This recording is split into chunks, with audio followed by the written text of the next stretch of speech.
Hello everyone. As you all know that we have started a series of lecture, and today I am starting module number 3, which is vapor power cycle. So vapor power cycle means, from the word only you can understand the meaning, power which is being obtained by the vapor. Okay, see, vapor power cycle. So power is being obtained by the vapor, and the cycle on which the vapor power cycle works, that is called as an Rankine cycle. So you can see here Rankine cycle and bracket vapor power cycle. So here power is produced by the vapor, or you can say steam. Okay, heated steam. So this is the schematic diagram of Rankine cycle or vapor power cycle. So you can see here boiler, this is turbine, this is condenser, and this is pump. Okay, 4 components is being used here. So this is the boiler where water is being heated or water is being converted to the steam. Okay, so you can see Q1 is the heat supplied, external heat supplied to the boiler, and with this heat water inside the boiler is converted to steam. So steam from boiler, you can see, comes like this and it enters to the turbine. In turbine, heated steam is being expanded, and as you all know, when steam is being expanded, we will get work output. You can see here WT is the work output by the turbine. So as soon as the steam is expanded in the turbine, its pressure will reduce, its temperature will also reduce. Okay, but this expansion is isentropic.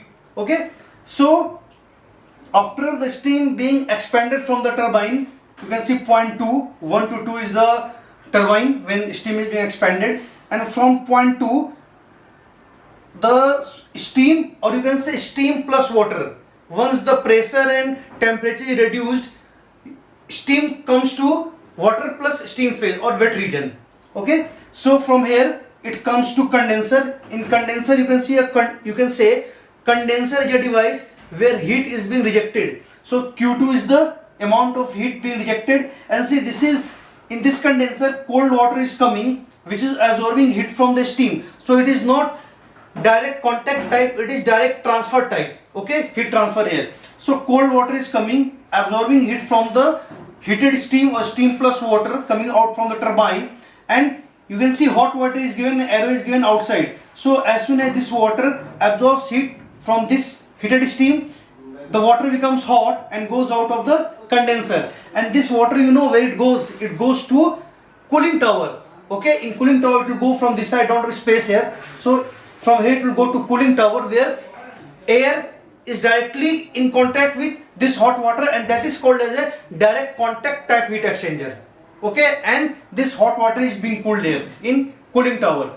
Okay, then after the heat is being rejected here, it becomes water now. Okay, so water comes to pump. As you all know, pump is used to pump liquid water only. Okay, there should be no any steam.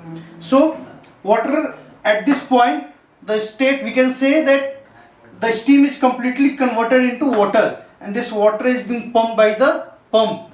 What is the function of pump? Pump increases the pressure of water. And can you say about the volume? So water, as you all know, it is incompressible liquid. So a very small, a very fractional change of volume will take place here. You can neglect that change also. Okay, so water comes to the pump and it is again pumped back to the boiler, and this cycle is repeated. Okay, as you all know that this is the power giving device, so I have given a clockwise direction here. Okay, so you can see how power is being produced with the steam. Sometime after boiler also superheater is added here to superheat the steam, so that we can obtain here more power. Okay, that depends on the size of turbine actually. So I think you have understood the schematic diagram, how Rankine cycle or how vapor power cycle works. So net work output is work done by turbine minus work done by pump. See, turbine work is positive and pump work is negative. So you can see WT minus WP.